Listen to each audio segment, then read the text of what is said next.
நீ சென்ற இதே பாதை வழியாக நானும் என்ன செய்திருக்கிறேன், சென்றிருக்கிறேன். அதனால நீ இப்போ இந்த பத்மம் தீவில் இருந்து அடைகிற வேதனைகளும் வலிகளும் எவ்வளோ கொடூரமானவர்கள் என்பது எனக்கு நன்றாக தெரியும். நீ பயப்படாதே, நான் உயிரோடு இருக்கிறேன். சில நேரம் நம்ம நினைக்கிறோம் நான் படுற கஷ்டம் யாருக்கும் தெரியாது.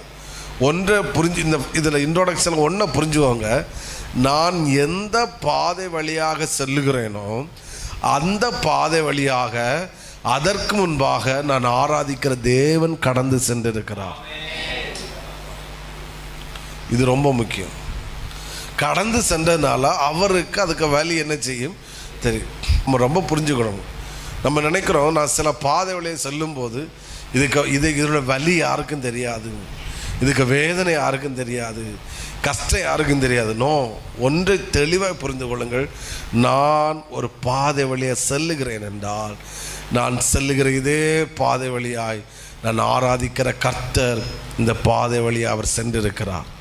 அவர் சென்றதுனால நான் செல்லுகிற இந்த பாதையுடைய வலியும் வேதனையும் கஷ்டமும் அவருக்கு நன்றாக தெரியும்.